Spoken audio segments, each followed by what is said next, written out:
time for the most well-known sports radio icon in St. Louis. The show that begs you to answer the question, can I ever be this good? It's time for the Charlie Tuna Show. Presented by Ameren Illinois.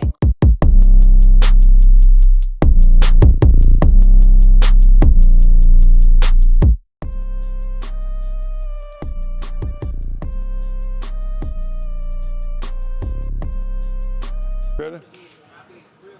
All right, welcome to the Charlie Tuna podcast show. This is our monthly Ameren Illinois show. The princess walked in and I got kind of nervous, so. We're going to start the show off tonight. It's going to be Ameren Supports the United Way. And this is each fall, the United Way runs its annual campaign to raise money for much-needed financial support for programs, initiatives across the region. Each year, Ameren participates in the campaign, so I want to welcome on board Mr. Ryan Jennings of United Way. How you doing, man? I'm doing good. Thanks for having me today. Oh, my pleasure. Good to see you. Now, I go off script sometime, but we have fun. Let's do it. Right. Now, I understand you have a big role in terms of Ameren's partnership with the United Way. What do you do? So I coordinate our employee campaign. That's our annual employee fundraising campaign for the United Way. We do about a 1-month campaign where we ask our employees to consider supporting the United Way each year with a pledge or a gift to their local chapter. When you think of United Way now or in past years, what comes to mind? Just the support for the community. Mm-hmm. United Way is so dedicated to finding organizations and make sure that everybody has the best chance at success. So when we think about the United Way, we think about an organization that's well aligned with us. We know that Ameren is only as strong as the communities that we get to serve, and United Way is dedicated to helping us be there for all folks in our just across Missouri and Illinois. How important is it for Ameren to be part of your organization? It's amazing. Yeah, it's amazing to be a part of it. We're so fortunate that we get to partner with the United Way, raise money for them, celebrate their impact, and just really grateful for all the work that we do. When does the campaign actually start? So our employee campaign actually starts on Thursday. We're going to kick it off at HQ, bring everybody together, give them a chance to kind of jump in, make their pledge early. Then it's going to run for about 3-4 weeks, give everybody an opportunity to say, hey, come on in.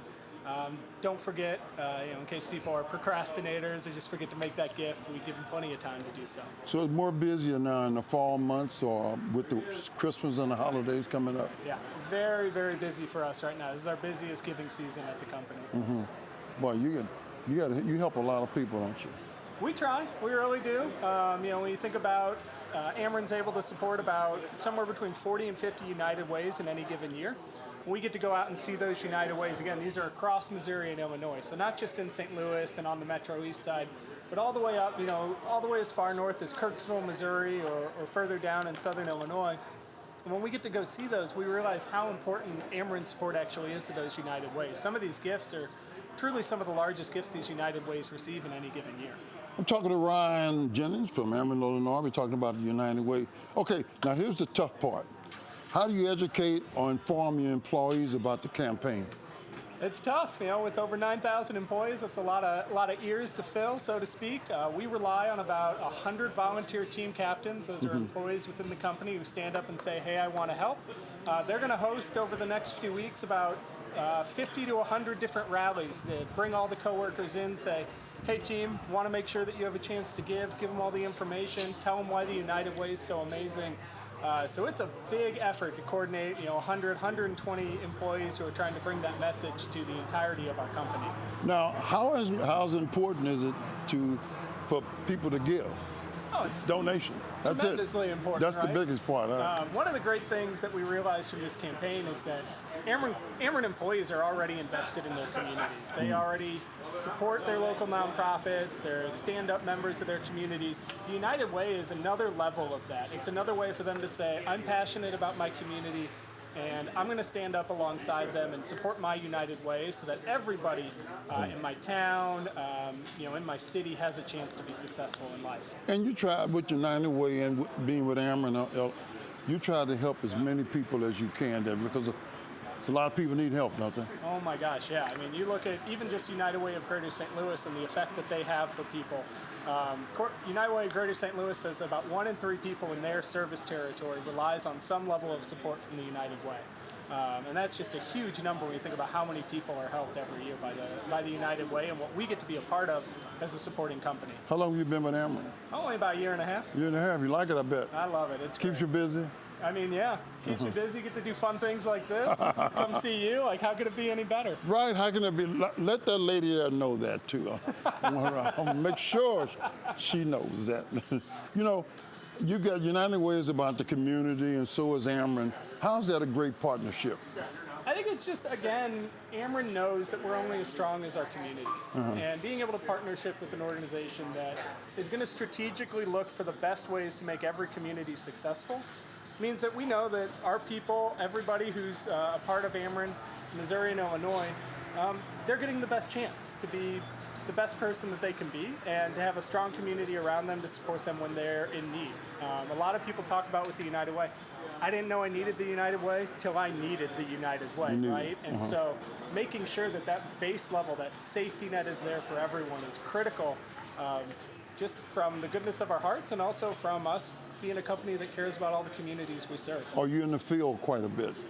I try to. I try and get around to as many of our rallies, see some of our partner organizations, but a lot of time I'm doing my normal job and just connecting with people around the company. How many people work under you? Me? It's just me. Just you. You're Just one me. man One-man band, so to speak, right? I read recently, this is a high number, 43% of households in the region don't have monthly income and basic needs for their family, like food. How does United Way, how are you helping that out? What do you do to address that? It's a tough number, but the way the United Way is positioned is that they're going to work with those nonprofits that are helping address those needs. So they're taking the time to vet, research, understand these nonprofits, and find the ones that are really going to help those people the most. And then they're going to take our dollars and allocate them appropriately. Who does the research for these?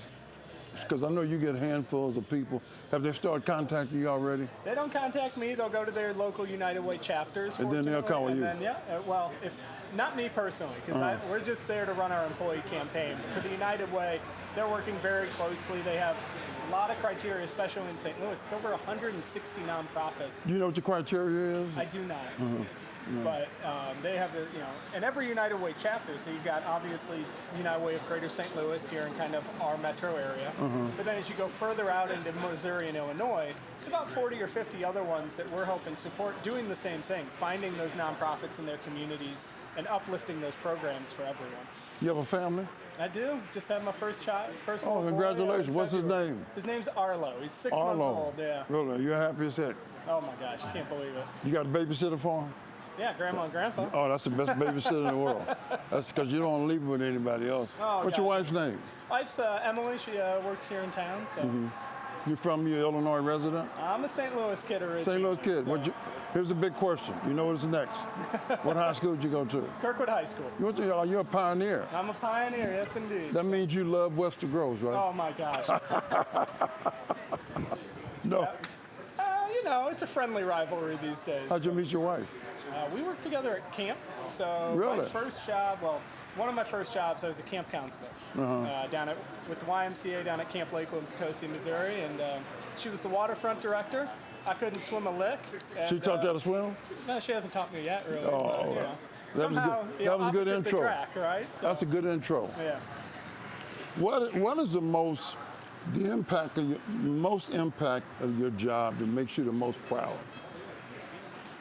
I think my favorite part about my job, in addition to the United Way campaign, is that I get to learn and help all of our employees. I talked about how our employees are really dedicated in their community. And this campaign and other tools that Ameren provides gives them a chance to be even more invested in their community. So I get to sit down with our coworkers and say, what's your passion? What's that organization? What's that mission that you want to chase? I get to learn about that from everyone. And so what's really uplifting for me is sitting down and understanding that, finding out how the United Way aligns with that so that they can be a part of the campaign, but then also helping them be the best citizen within their community, right? be kind of what they're expected to be when people see that Ameren logo on their shirt, and help Makes you proud. Make them proud. It makes me proud to see how passionate and invested all of our employees are in their communities. Now, over 167,000 households across the region are stabilized. Explain that to us.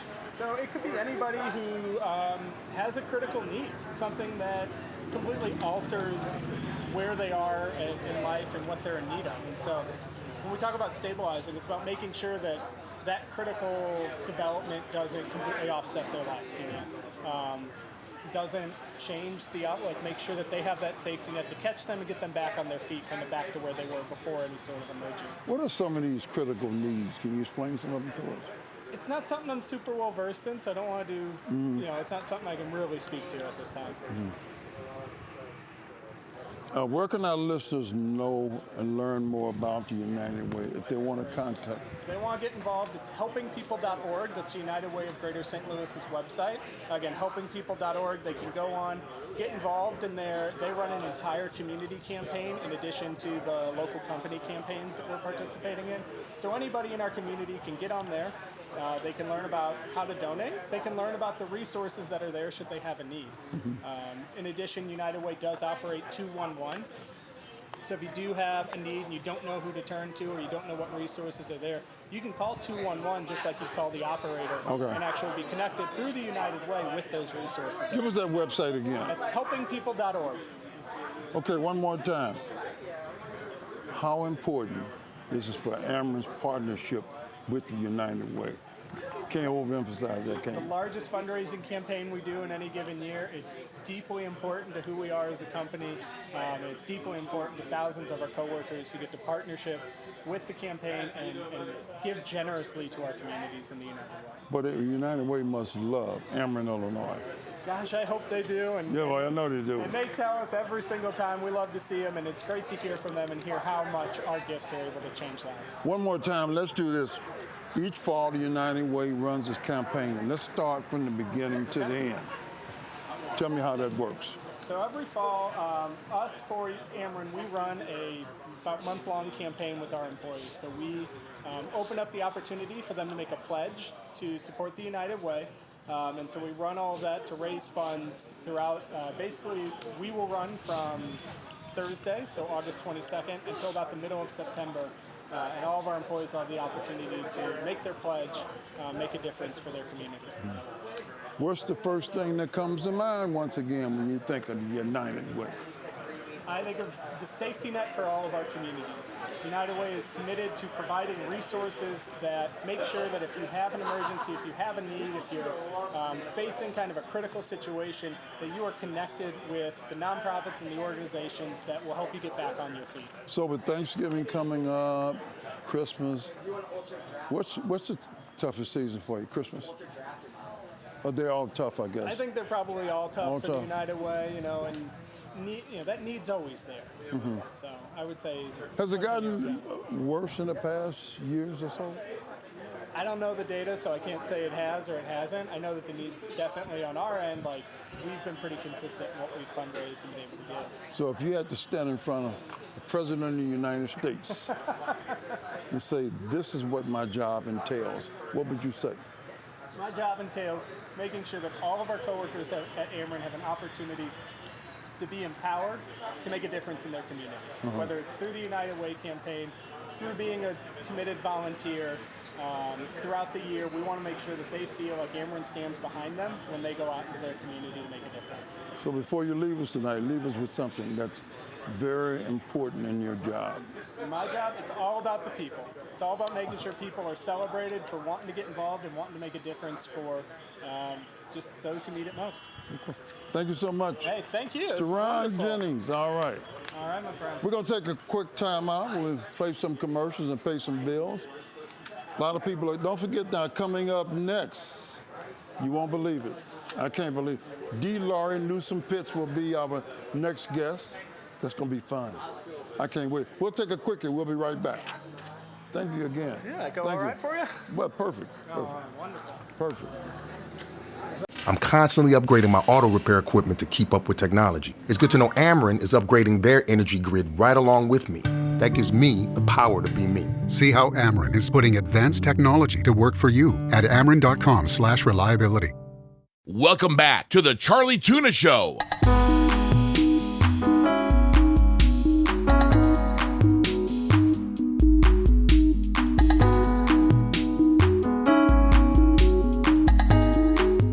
Hey, welcome back to the Charlie Tuna Podcast. This is our monthly podcast with Ameren Illinois.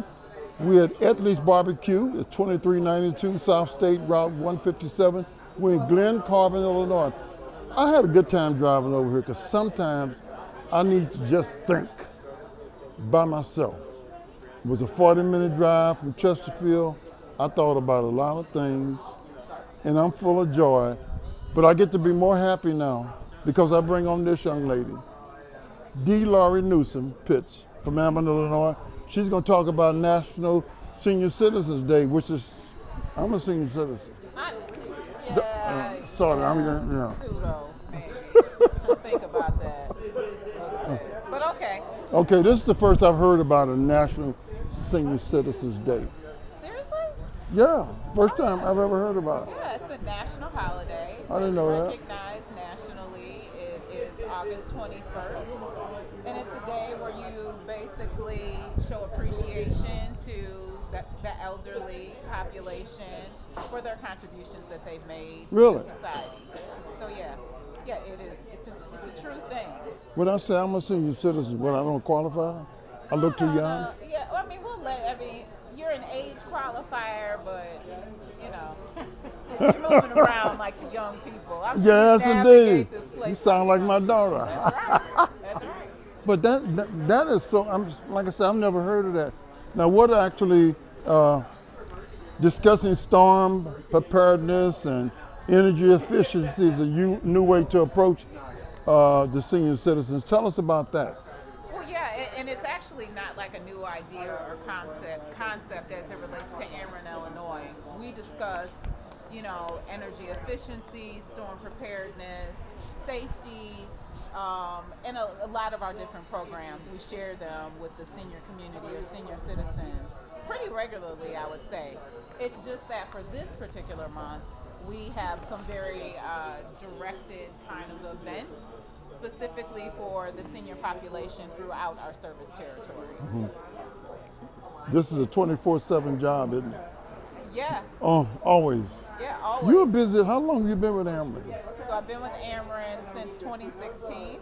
Yeah, you're just a child yourself. I'm a child in like Ameren years. No, she's young anyway. She's young. She's a young lady. You gotta make sure we tell her that she's a young lady. But she is. I always tell Joe, she's young. How old is she, Joe? He said, I don't know, and I'm not gonna find out. What? Joe's not gonna ask. No, he's never not that. You'll try and ask one of these. Is this the first time Ameren is planning activities around Senior Citizens Day? No. Like as I mentioned before, we regularly work in the senior population when we do our community engagement and community outreach. So no, it's not new from a concept standpoint. We understand that they're some of our most vital, important, but also vulnerable customers. Now this National Senior Day starts tomorrow. What's the education and awareness events when do they start? Okay, so the first event takes place on August 27th. That event is actually in St. Anna, Illinois, and that's more so in our southern region. That event's going to take place at the Sunshine Inn Seniors Center, and that's going to be from 12 to 1. What happens? Tell me about that. So, if I want to come to that, just tell me, what do you do? So, our community relations folks, they come in along with our energy efficiency partners, and they really educate our senior customers about our programs.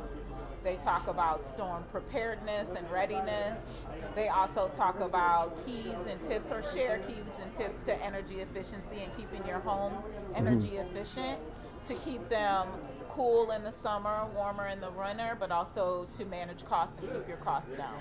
And a lot of senior citizens don't have the financial well-being to also heat themselves all the time, do they? Not that, and also, they're typically managing a fixed income, right? And so whatever we can do to keep those those costs at a manageable level, and especially through education and awareness, we want to make sure that we do that. Now, not only are you doing that, explain to me about the gifts. Oh yeah. What about the gifts? So seniors love gifts. What? They love giveaways. They like, recyclable bags. They Really? like Little things that bulbs. wouldn't excite you would excite them.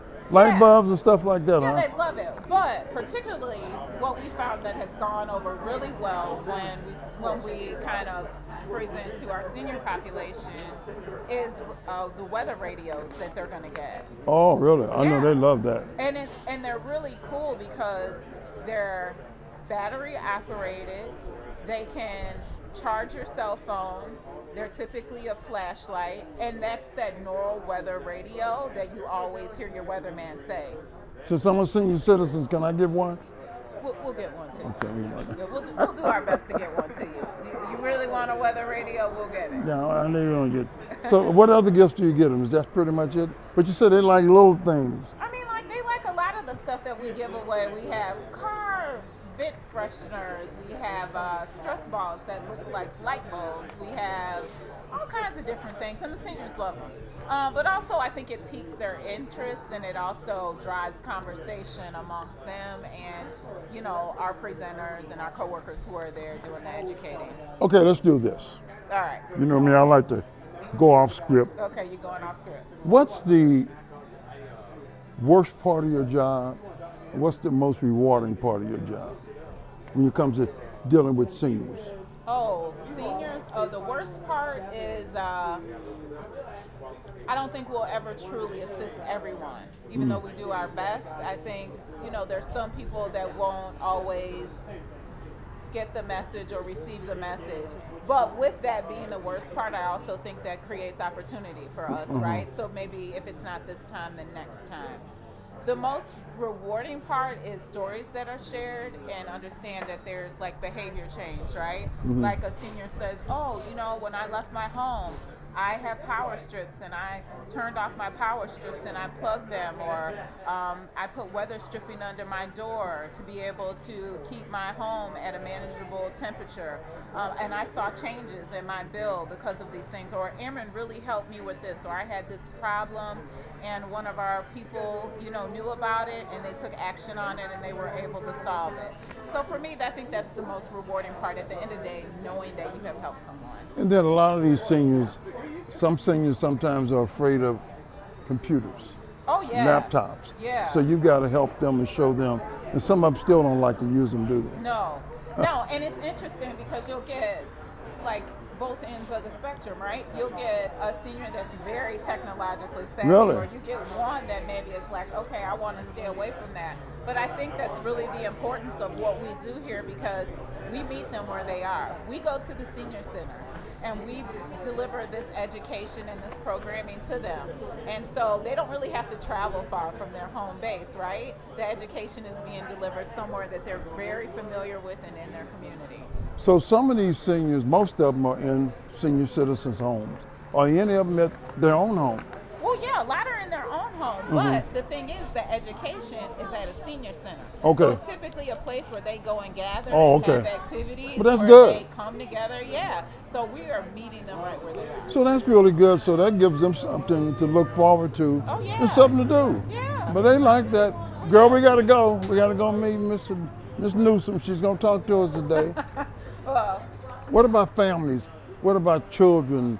Are they at home with some of the senior citizens? oh yeah, I mean, I think that is the DNA of the family dynamic now and makeup, that a lot of seniors are living with, their adult children. But I think the senior centers still offer a really great outlet for activity and engagement among their peers, and gets them out and keeps them active and keeps them engaged. Speaking of gifts again, if someone wanted to give a gift, contribute a gift, how would they contact someone? Well, if they want, Do you accept gifts? to give to the senior citizens? I mean, if you want to give a gift, here's what I would say. Okay. We've done our part, right? Okay. In giving gifts, we have ours together. But if someone wants to give a gift, go to your local senior center and give a gift. Just give a gift. Support your local senior center. Help them. Go volunteer. You know, a lot of us have skills and talents and things that could benefit other people. And I think figure out what you have, what's that skill or talent, and go out and share it with other people in the community. And engaging seniors is a great way to do that. Once again, let's talk about the community again. Okay. Why don't you explain to me what happens in the community with these wonderful people? The wise people, the ones that raised us. Yeah, I mean, when you think about it, they're the fabric Right. of our nation, and the contributions that they've made are invaluable, right? And so I think we have a duty and we have a responsibility to support them in any way that we can. And so Ameren Illinois does a great job in making philanthropic investments and also really targeting educational outreach to the seniors throughout the service territory. What about holiday months? Got holidays coming up. We got Halloween, we got Thanksgiving, we got Christmas. What about those days? We support across the board. We support the gamut. We support school supply drives. Now we don't really do trunk or treats. We leave that at the community level. Okay. But we do a lot of holiday giving. We do a lot of philanthropy as it relates to, I heard you ask Ryan about critical needs, and Right. I'm very versed in that. Tell us about that. Critical needs is the basics, right? But when you think about critical needs, they're the things that can really make a difference in terms of outcomes. It's the things that we almost take for granted.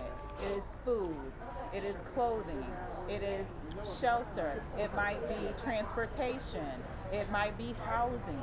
Those are vital and basic critical needs. The things that, we have, right? And we may not struggle to have them, but Right. there are people that do. And so when you can really get people foundationally rooted in terms of creating some balance and them having access to those critical needs, then I think the other things they need to do become less of a lift. What about people, I need to go to the doctor, but they're afraid. Now, if they're at a center, do the doctors come to them? Or do they still have to go to an outside doctor So office? here's the thing that's really interesting. I think it depends on the senior center. Some senior centers actually have clinical staff on site, right? That can meet some of the basic needs of maybe talk to a senior about their medicine or take vitals, some of the basic baseline checkups. But what's great is that typically a senior center has a social worker there. And so if there's a person that needs that type of information, they have the ability to make the right connections and give them the proper resources to be able to get to a doctor, to be able to make sure, and also kind of communicate the importance of going to a doctor. And also it feeds into their vitality, right? So they can keep coming back, so they can stay mobile and have a good quality of life. So social worker is very, very vital and important. Oh, absolutely. Yeah, you'll see, what we call this area is health and social services, right? Right. And so you'll typically find a social worker at a senior center for a multitude of reasons. And it's a thing that they call wraparound services, right? It's, okay, they're meeting this thing here, but what are the other things that the senior might need? A senior sometimes, some of them are not shy, but sometimes they don't want to bother people. Can you ever tell when people need help, but they won't ask? Or is that hard? I think if you create the environment where you build trust and you create an environment where it's not judgmental and allow seniors to express themselves freely, you begin to tear down the walls of that a little bit, and they're willing to share more. Also, they very much mirror their peers, and so where I might not be able to convince a senior, another peer or another friend might be able to convince them. Do you have some of the seniors that relate to you, like you, and will talk to you openly? Like when we go out into the community? Right. You know what? Our team has done really well at that. I recall, we did this program called SOS, like Save Our Seniors. And actually it was led by Marika Jones, who's on my team. Marika Jones, wow, a great name.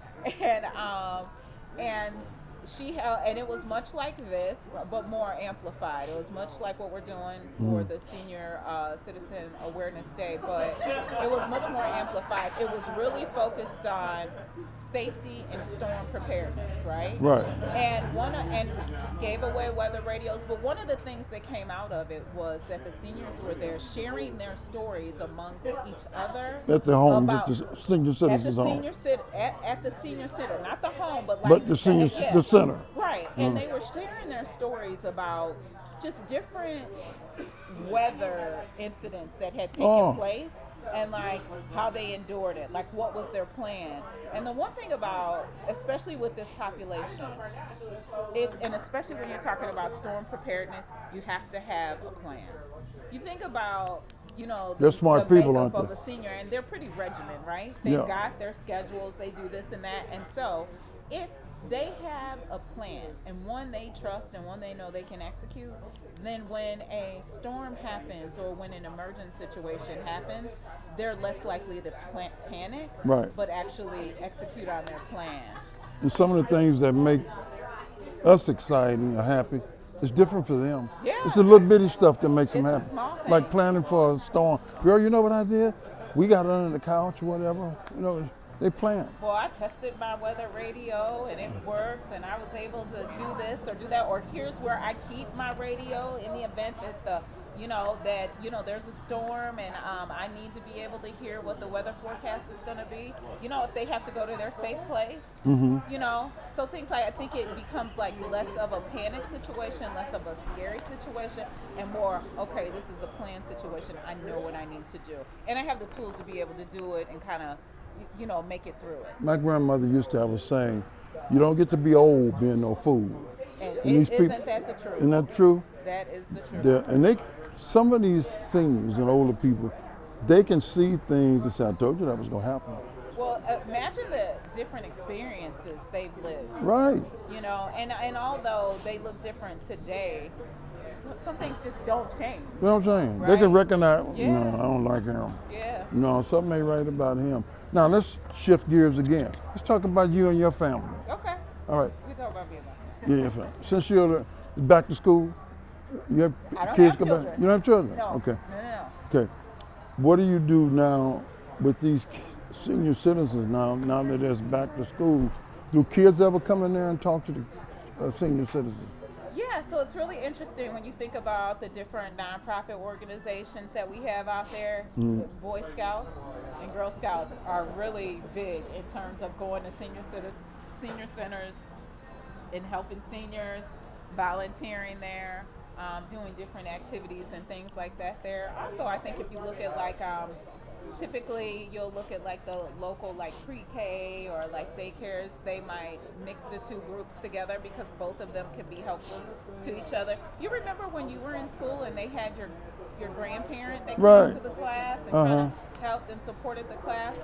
Some of those, organizations, they come together to be able to kind of fill the gap for each other. It keeps the senior active, allows them to be nurturing and taking care of the younger population.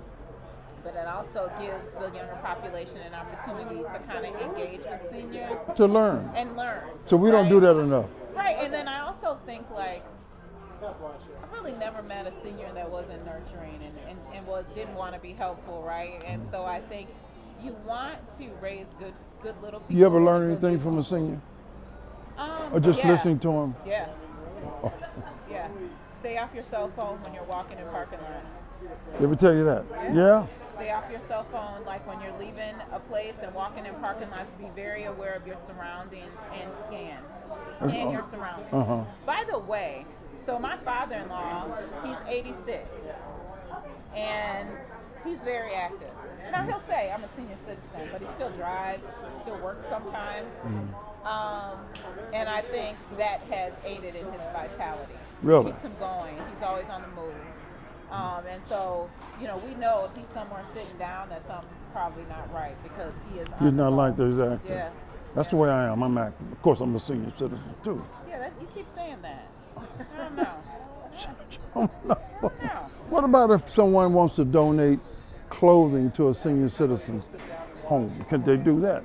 But that's not in your realm of reality. No, it's not in my realm. I think they will take whatever they need. But here's the thing, what I say about that. Just, don't. If you want to donate something and you want to donate clothes, make sure Just it's what do it. they need. And make sure it's what they need.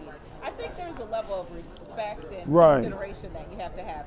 Maybe They're not the homeless. senior center needs like some hoodies, jackets, sweatshirts, to keep the seniors warm, temperature regulation. They might need it when they like to watch TV or go outside and sit. So I think, meeting people where they are and making sure, you're giving them what they need. You're donating what they need. You've been married how long? Oh, gosh. I have been married Oh, gosh. since 17 years. 17 years. Yeah. Congratulations. Thank you. Has your husband ever been to one of the events? I think he was at one. He may have come to one. He's typically working while I'm here doing this. Is he at Ameren? No. Okay. My husband owns his own business, and he's a I remember now. yeah, he's I remember. a former baseball player. Yeah, I remember him now. I remember him now. Yeah. Now, seniors, what's the hardest thing to prepare them for bad weather? I don't think it's hard at all. Like when you say what's the hardest thing? I think the hardest thing is them not knowing, right? I think a senior that isn't armed with any information puts them in a vulnerable position if there's going to be hard weather. So the easiest thing we can do is make sure that we're educating our seniors and making sure, especially those seniors who live independently, that they have a plan. What if the power goes out? These folks have a plan. They probably got flashlights put in the corner. And that's why they got the radio. And the young people don't have that. No, we're sitting here with a cell phone hoping we can get it charged. Right. Yeah, but they've got their radio. The radio's got batteries in it. They've got a way connection to the outside world. By the way, if they do have a cell phone, the radio And they charge their cell phone. Right. Some young folks, I can't call you. I didn't charge. Come on. Call you back. I'll call you back, yeah. I forgot to charge my phone. The senior citizens don't forget that. Fully charged. I'm getting. If someone wants, many seniors on fixed incomes, so knowing about energy efficiency can help them out a lot, correct? Oh, yeah. Yeah, and a lot of what you can do to be energy efficient in your home is not hard. And so, and the thing about it, most seniors like to save money. So, they are open to more than the young folks. Yeah. Yeah, penny pincher. And they're really open to recommendations. I think they'll try it, and especially if it's something they hadn't even thought of. But say it exists in their house, I think they're like, oh yeah, let me try that. Let me see if that makes a difference. What's the busiest time of your year? Your job? It doesn't. It's all year long, probably. Yeah, I would say it ebbs and flows, right? And what so about seasons like summer and winter? Summer and winter. Summer is a little bit more of a lull, but right now, when you're coming off of summer, you're kind of ramping up to what happens in the fall in terms of galas and fall events. And then you're also ramping up to a lot of the holiday activity. It is in this season right now that folks are reaching out, looking for support for a lot of the programs that they're going to execute on during the holiday season to help those who are most. That makes you happy to see them with Christmas and holidays having fun, doesn't it? Yeah. Santa Claus goes there with the older people. They have a good time. Yeah. I'm going to play Santa Claus one day. Are you? To the seniors? But you're a senior, so you say. That means I can be a good Santa Claus. Oh, okay. Okay, if someone wants more information about upcoming educational events and awareness, who can they contact? They can email communityrelationsil@ameren.com. Folks, we've just been talking to the one and only D. Laurie Newsome-Pitts, glamorous lady from Ameren, Illinois. She runs the show here. Thank you so much for joining us. And we got to get a list of all the people that are here. Yeah, we got it. And thank you for everything that you do for us and thank you. Thank you in terms of our programs and the things that we do. I've been with Ameren for almost 15 years. Wow. I was with him when Richard was in Missouri. Then we came over here, Brian came to Illinois. Thank you for all your support. Yeah. And thank you for doing the podcast. Podcast, that's the wave of the future, baby girl. Yeah, it's been fun. I hope people found the information valuable. Oh, they always do. He's got people with already checking in now. So okay, cool. All this information is very valuable. And a lot of people want to know how to help people, and people want to help. They say they do, but some people don't. But I always tell people, A senior citizen is a smart individual. They've been through practically everything. And you got to learn from them. Yeah. And you know, the one thing I would say about that is if you want to help somebody, just start. Don't talk it, do it. Just do something. Walk that walk. Yep. All right, Ms. Pitts, thank you very much for joining us. Thank you. We'll see you on the backside of this commercial. You sure will? Yes. Hey, Dad, I brought you some groceries. Oh, thanks, honey. Dad's getting older and needs a little more help with the day-to-day. When we found out he had trouble keeping up with expenses, we didn't know what to do. There's help out there, though. We were relieved to find out Ameren can help with access to programs like energy assistance, bill paying options, and rebates, giving us the power to be at ease. See how you can get help at Ameren.com/assistance. Welcome back to the Charlie Tuna Show.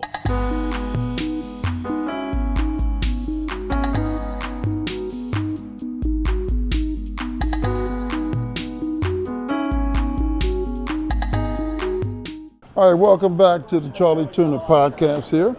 We're live at Edley's Barbecue Restaurant, 2392 South State Route 157, Glen Carbon, Illinois. This is our monthly Ameren Illinois podcast, and we're getting ready to talk about the Riverbend Head Start and Family Services, and we're going to talk to the president and CEO, Mr. Gene Howell. Gene, how you doing? Very good. How are you? Good. That's such a powerful mission. Tell us more about your organization. We've been around since 1916. Started out, the mission was to serve children and families in their homes, and here we are over 100 years later, more or less doing the same thing. We provide a single-purpose Head Start, early Head Start organization. Head Start is often thought of as a preschool program, but it's really a family development program. We work with the kids at school and the parents at home. So our goal is to get the kids developmentally ready for kindergarten and make sure the families are ready for school too, and solve any kind of challenges they have or goals they have that they want to use to stabilize their future. So Riverbend has been around for what, 30 years? Huh? Well, the organization's had many names. It's been over 100 years, but I think it's been Riverbend for probably around 20. What motivates you the most? Opportunity to provide hope to people who didn't maybe have it before. And the reality that, you know, there's a lot of things that happen in life that can be prevented with a little bit of information, a little bit of support. So I guess one of the toughest parts of your job is who qualifies to receive the assistance from Riverbend? Okay. Primarily, we serve pregnant moms and children up to 5 years old. Now within that, we look to serve priority children who are living at or below poverty. We also prioritize children in foster care, children who are homeless, and families that receive TANF services, or cash resources from the state. And again, kind of what that boils down to is we want to find those families that are the most educationally vulnerable and make sure that we provide supportive services to them and then hand them off school ready when they reach 5 years old. You just mentioned something that's very, very near and dear to me. And people don't realize there are a lot of homeless kids on there. A lot of kids that are homeless. What do you find homeless kids at? Look around. You know, you'll find them anywhere. A lot of times they may not be living in the car, but they're living from friend's house to friend's house, or on a couch here or a couch there. And you know, for some of us as adults, you kind of rationalize, you know what's going on, but for kids, they need that one place to go back to every night. That security. Their toys are there. Their people are there. You know, maybe the pet. You know, all those things that just build day-to-day security. And without that, they live a little bit of anxiety. And when you ratchet up anxiety, there's this chemical called cortisol that releases in your brain.